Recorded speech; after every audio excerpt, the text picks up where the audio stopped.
ဒီနေ့ပြပေးမယ့်အကြောင်းအရာလေးကတော့သူများရဲ့စိတ်အလိုကိုလိုက်ရင်ပင်ပန်းနေရတဲ့သင်အတွက်ပဲဖြစ်ပါတယ်လူတိုင်းဒီပါတစ်ချိန်ချိန်မှာကြုံဖူးကြမဲ့ဒါမှမဟုတ်လက်ရှိကြုံတွေ့နေရနိုင်တဲ့စိတ်ခံစားမှုတစ်ခုအကြောင်းလေးပဲဖြစ်ပါတယ်အဲ့ဒါကတော့သူများရဲ့စိတ်အလိုလိုက်ရင်ကိုဘယ်လိုဆုံးရှုံးသွားခဲ့တာလဲဆိုတာပါပဲကျမတို့လူပေါင်းဖွဲ့စည်းမှာနေထိုင်ရတဲ့အခါတခြားသူတွေနဲ့ကောင်းမွန်တဲ့ဆက်ဆံရေးရှိဖို့ကအရေးကြီးတဲ့အရာဖြစ်ပါတယ်ဒါပေမဲ့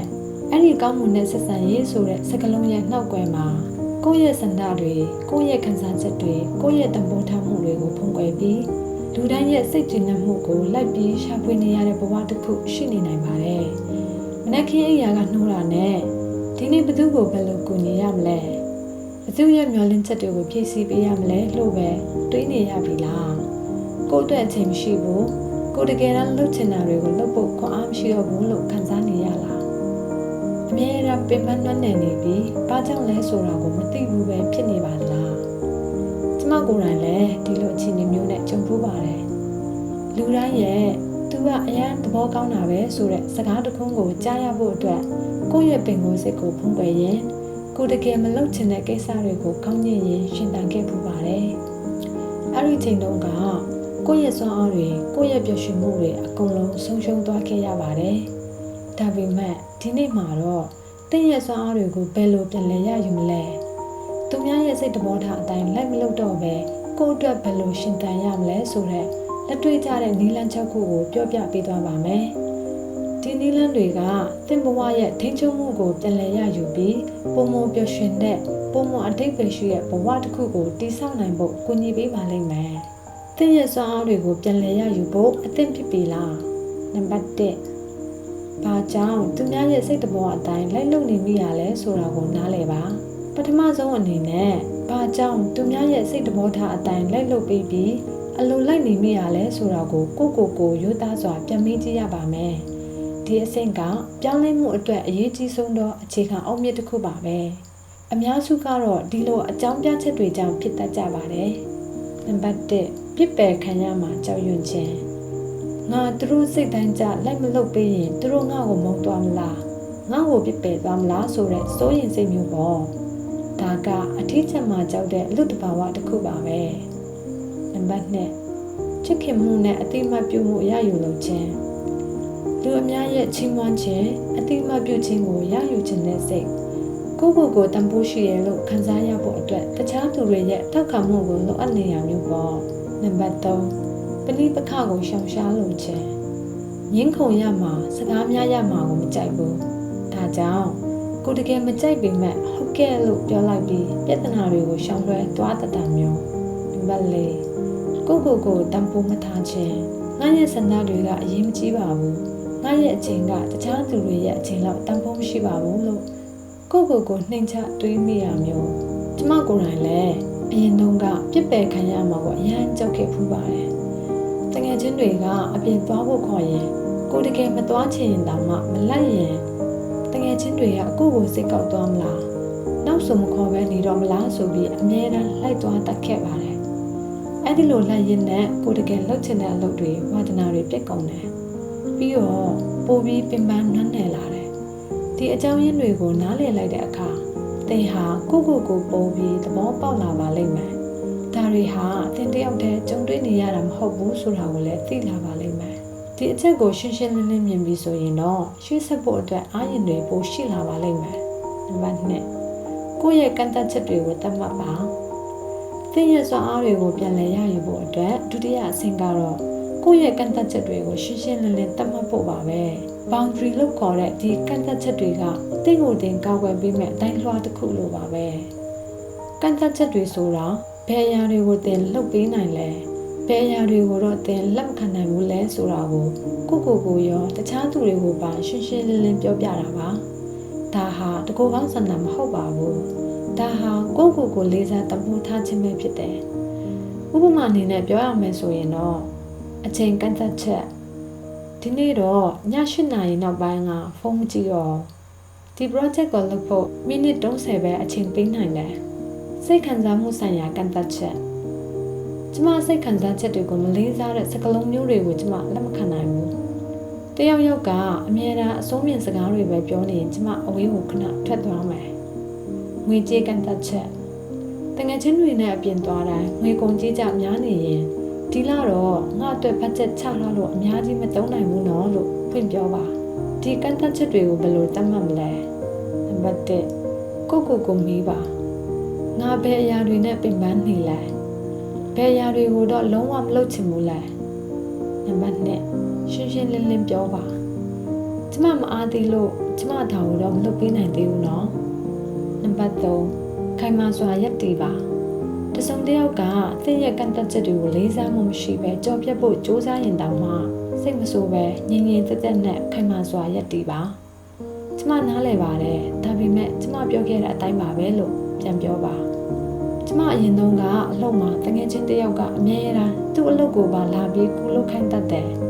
အစပိုင်းမှာတော့စိတ်ရင်းကောင်းနဲ့ကူညီပေးခဲ့တယ်နောက်ပိုင်းမနိုင်ဝင်ဖြစ်လာပြီးကိုယ့်အလုပ်ကိုပါထိခိုက်လာတော့မှငါမှလည်းလုပ်စရာတွေရှိသေးရဲ့ဒီတစ်ခါတော့မကူညီနိုင်တော့ဘူးနော်လို့ရေးရဲပြောခဲ့ရတယ်ပထမတော့သူစိတ်ဆိုးသွားမလားလို့ကြောက်ပြီးမှသူနားလည်ပေးခဲ့တယ်ကိုလည်းပိုပေါ့ပါသွားတယ်ဒီလိုကန့်သက်ချက်တွေသတ်မှတ်ထားခြင်းဟာလူတွေကတင့်ကိုပိုပြီးလေးစားလာစေပါလိမ့်မယ်နံပါတ်3 no လို့ပြောရတဲ့တတိကိုမွေးမြူပါတင့်ရဲ့စွမ်းအားတွေကိုပြန်လည်ရယူရမှာအစွမ်းအထက်ဆုံးလက်နက်တစ်ခုကတော့ no လို့ပြောရတဲ့တတိပါပဲဒီစကားလုံးလေးကတင်းငယ်ပေမဲ့အမကန်စွမ်းအားတွေပါဝင်ပါတယ်ကျမတို့အများစုက no လို့ပြောရမှာကိုကြောက်ကြပါတယ်ကိုယ့်ကိုမကောင်းတဲ့လူလို့ထင်သွားမှာဒါမှမဟုတ်ဆက်ဆံရေးပျက်စီးသွားမှာကိုစိုးရိမ်တတ်ကြပါတယ်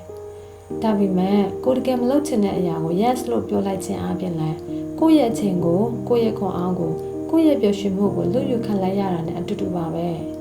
no လို့ဘယ်လိုထိထိရောက်ရောက်ပြောမလဲ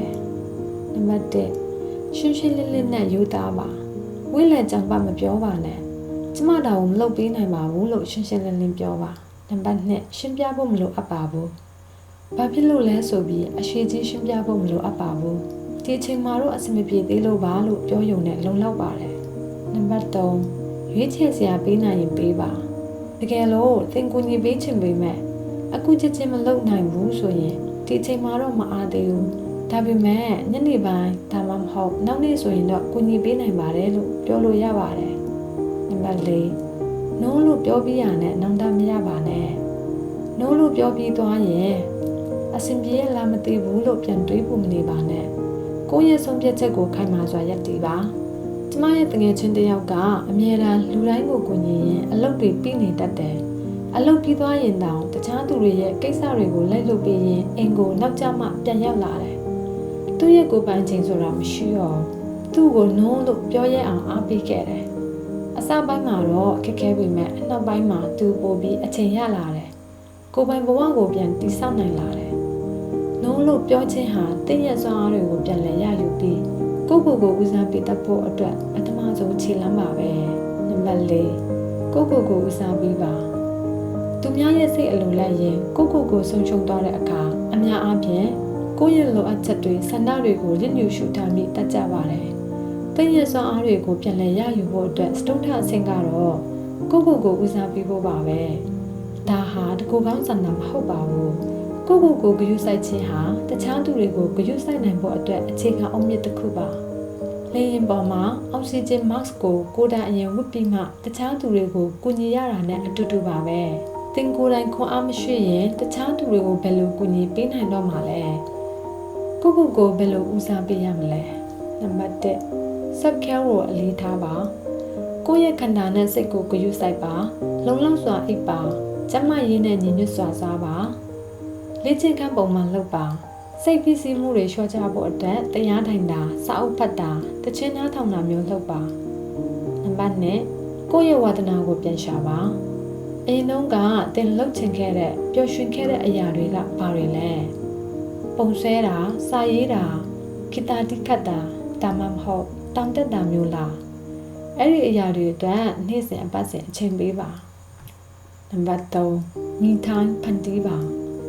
တနေ့ကိုနိုင်ရွက်ဖြစ်ဖြစ်တပတ်ကိုတရက်ဖြစ်ဖြစ်ကိုယ့်အတွက်အချိန်တီးတန့်ပေးပါဖုန်းကိုခဏချထားပြီးကိုယ့်နဲ့ပြန်လည်ချိတ်ဆက်ပါကျ ကျမတခါကကိုယ်တိုင်အတွက်အချိန်ပေးပြီးပုံဆွဲတဲ့ဝါသနာကိုပြန်စခဲ့ဖူးပါတယ်အစပိုင်းမှာတော့အချိန်ပြုံးနေရလားလို့တွေးမိတယ်ဒါပေမဲ့ပုံဆွဲနေတဲ့အချိန်မှာကျမအရန်ပျော်ရွှင်ပြီးစိတ်ဖိစီးမှုတွေလျော့ကျသွားခဲ့တယ်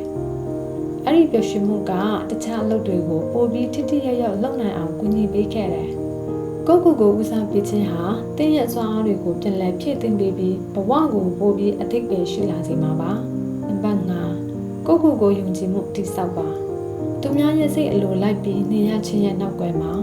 ကိုယုံကြည်မှုနေပါခြင်းဟာလည်းအဓိကအကြောင်းရင်းတစ်ခုဖြစ်လာတတ်ပါတယ်တင်းရဲ့စွမ်းအားတွေကိုပြန်လည်ရယူဖို့အတွက်ကတော့ကိုယုံကြည်မှုတိဆောက်ဖို့ပါပဲကိုယုံကြည်မှုရှိလာတဲ့အခါတခြားသူတွေရဲ့ထောက်ခံမှုကိုအမြဲတမ်းရှာဖွေနေစရာမလိုတော့ပါဘူးကိုယ့်ရဲ့စန္ဒတွေကိုယ့်ရဲ့ဆုံးဖြတ်ချက်တွေအတွက်ကိုယ်တိုင်ရပ်တည်နိုင်ပါလိမ့်မယ်ကိုယုံကြည်မှုဘယ်လိုတည်ဆောက်မလဲနံပါတ်1အောင်မြင်မှုလေးတွေကိုအသိအမှတ်ပြုပါနေ့စဉ်ဘဝမှာသင်လှုပ်ဆောင်ခဲ့တဲ့သိငယ်တဲ့အောင်မြင်မှုလေးတွေကိုချရေးပါဥပမာဒီနေ့မနက်အိပ်ရာစောစောထနိုင်ခဲ့တယ်ဒီနေ့အလုပ်တစ်ခုကိုအချိန်မီပြည့်အောင်လုပ်နိုင်ခဲ့တယ်စသဖြင့်ပေါ့ဒီလိုအတိမတ်ပြုခြင်းကကိုအားပေးရာရောက်ပါတယ်နံပါတ်2ကိုယ့်ရဲ့အားသာချက်တွေကိုသိရှိပါသင်ဘယ်အရာတွေမှာကောင်းလဲသင်မှာဘယ်လိုထူးခြားတဲ့စွမ်းရည်တွေရှိလဲအဲ့ဒီအရာတွေကိုအလေးထားပြီးမြင့်တင်ပါနံပါတ်3အပြုသဘောဆောင်တဲ့အတွေးများကိုတွေးပါကိုအဆုံးမြင်စကားတွေမပြောပါနဲ့ငါလုံနိုင်တယ်ငါတန်ဖိုးရှိတယ်လို့ကိုအမြဲတမ်းပြန်ပြောပါနံပါတ်4အရာတိုင်းကိုပြည့်စုံအောင်လုပ်ဖို့မကြိုးစားပါနဲ့ဘယ်သူမှပြည့်စုံတာမဟုတ်ပါဘူးအမှားလုပ်နေရင်လည်းသင်ယူစရာတစ်ခုအဖြစ်လက်ခံပါကျမတခါတုန်းကလူတွေကကိုဘယ်လိုမြင်မလဲဆိုတာကိုအရင်တွေးပူခဲ့ဖူးတယ်ဒါပေမဲ့ကိုယ်တိုင်လုပ်နိုင်ခဲ့တဲ့အရာလေးတွေကိုပြန်ပြီးစဉ်းစားလိုက်တဲ့အခါကိုပိုယုံကြည်မှုရှိလာခဲ့တယ်ငါသားတွေကိုလုံနိုင်ရင်တခြားအရာတွေကိုလည်းလုံနိုင်မှာပဲဆိုတဲ့ခွန်အားတွေရလာခဲ့တယ်ကိုယုံကြည်မှုတိဆောက်ထားခြင်းဟာတင့်ရဲ့စွမ်းအားတွေကိုပြန်လည်ရယူပြီးကိုယ်ပိုင်ဘဝတစ်ခုကိုရဲရဲဝံ့ဝံ့တိဆောက်နိုင်ဖို့အဓိကကျပါတယ်နံပါတ်6တင့်ကိုယ်တင်တန်ဖိုးထားသူများနဲ့တာပေါင်းတင်ပါတင့်ရဲ့စွမ်းအားတွေကိုပြန်လည်ရယူရမှာနောက်ဆုံးနဲ့အရေးပါဆုံးအဆင့်ကတော့တင့်ကိုယ်တင်တန်ဖိုးထားတဲ့သူတွေတင့်ကိုအားပေးမဲ့သူတွေနဲ့တာပေါင်းတင်ဖို့ပါပဲတင်ပဝင်းကျင်ကတင့်ပေါ်အများကြီးလွှမ်းမိုးပါတယ်တင့်ကိုနားလည်ပေးပြီးအားပေးမဲ့သူတွေနဲ့ပေါင်းတင်တဲ့အခါတင့်ရဲ့စွမ်းအားတွေပိုပြီးတိုးတက်လာပါလိမ့်မယ်ဒါပေမဲ့တင့်ကိုအမြဲတမ်းရှုတ်တက်နေတဲ့သူတွေတင်လုံးသမျှအရာတွေကိုအစိုးမြင့်နေတဲ့သူတွေနဲ့ပေါင်းတင်နေမယ်ဆိုရင်တော့တင့်ရဲ့စွမ်းအားတွေဆုံးရှုံးနေပါလိမ့်မယ်ဒါကိုဘယ်လိုလုပ်မလဲတင့်ကိုပျော်ရွှင်စေတဲ့သူတွေကိုရွေးပါတင်နဲ့အတူရှိနေရင်ပျော်ရွှင်ပြီးအာရုံတွေရစေတဲ့တငယ်ချင်းတွေမိသားစုဝင်တွေနဲ့အချိန်ပိုပေးပါနံပါတ်2တင်ရဲ့ကန့်သတ်ချက်တွေကိုလေးစားတဲ့သူတွေနဲ့ပေါင်းပါတင်နိုးလို့ပြောတဲ့အခါနားလည်ပေးနိုင်တဲ့သူတွေတင်ရဲ့ဆန္ဒတွေကိုလေးစားပေးနိုင်တဲ့သူတွေနဲ့သာပေါင်းတင်ပါနံပါတ်3အစိုးမြင့်သူများကိုရှောင်ပါတင်ရဲ့စိတ်ခံစားချက်တွေကိုနားလည်မပေးဘဲအမြဲတမ်းတင်အပေါ်ဖိအားပေးနေတဲ့သူတွေနဲ့ဝေးနေပါဒါဟာသူတို့ကိုမုန်းတီးတာမဟုတ်ပါဘူးကိုကာကွယ်တာပါကျမတခါကကိုယ့်ရဲ့အိမ်မက်တွေကိုလှောင်ပြောင်တက်တဲ့တငယ်ချင်းတွေနဲ့ပေါင်းဖူးပါတယ်အဲ့ဒီချိန်တုန်းကကိုယုံကြည်မှုမရှိသလောက်ကိုနှဲပါသွားခဲ့ဖူးတယ်ဒါပေမဲ့ကိုယ့်ရဲ့အိမ်မက်တွေကိုနားလည်ပေးတဲ့အားပေးတဲ့မိတ်ဆွေအသင်းနဲ့ပေါင်းပြီးနောက်မှာကိုပိုပြီးယုံကြည်မှုရှိလာခဲ့တယ်ဒါကြောင့်တင့်ပတ်ဝန်းကျင်ကိုသေချာရွေးချယ်ပါတင်ရဲ့ဘဝခရီးလမ်းမှာတင့်ကိုအားပေးမဲ့သူတွေကတင့်အတွက်အဖို့တန်တဲ့သူတွေပါပဲညီကုန်းချုပ်အနေနဲ့ပြောရမယ်ဆိုရင်တော့သူများရဲ့စိတ်ကိုအလိုလိုက်ရင်ကိုဆုံးရှုံးသွားတဲ့အခါကိုယ့်ရဲ့စွမ်းအားတွေကိုဘယ်လိုပြန်လဲရယူမလဲဆိုတဲ့လျှို့ဝှက်ချက်6ခုပါပဲဒီဗီဒီယိုကိုကြည့်ရှုပြီးတဲ့နောက်မှာတင်ဟာအရင်လိုပဲသူများရဲ့စိတ်ကျေနပ်မှုကိုလှိုက်ပြီးရှာဖွေနေတဲ့သူတစ်ယောက်မဟုတ်တော့ပါဘူးတင်ဟာကိုယ့်ရဲ့စန္ဒတွေခံစားချက်တွေကိုလေးစားပြီးကိုယ့်အတွက်ကိုယ်တိုင်ရပ်တည်နိုင်မဲ့စွမ်းအားရှင်တစ်ယောက်ပါအဓိကကတော့အခုပဲစတင်ဖို့ပါပဲဒီနေ့ဒီချိန်ကစပြီးဒီအဆင့်တွေထဲကတစ်ခုကိုရွေးပြီးလက်တွေ့စတင်လိုက်ပါတင်ဘဝရဲ့ထင်ချုံမှုကိုပြန်လည်ရယူပြီးကိုယ့်အတွက်ကိုယ်တိုင်ပုံဖော်လိုက်ပါဒီဗီဒီယိုကနေမိတ်ဆွေတစ်ခုခုတင်ရရှိခဲ့တယ်ဆိုလို့ရှိရင် like and share လုပ်ပေးပါ ကျမတို့ရဲ့ channel လေးကိုလည်း subscribe လုပ်ပေးဖို့မမေ့ပါနဲ့အောင်နော်ပြီးတော့ comment မှာလည်းကျမရဲ့စွမ်းအားတွေကိုပြန်လည်ရယူပါပြီလို့ရေးခဲ့ပြီးတခြားသူတွေကိုလည်းအားပေးလိုက်ပါအောင်နော်တင်းရဲ့ပျော်ရွှင်တဲ့ဘဝအသစ်ကိုပိုင်ဆိုင်ရပါစေလို့ကျမဆုမွန်ကောင်းတောင်းလိုက်ပါ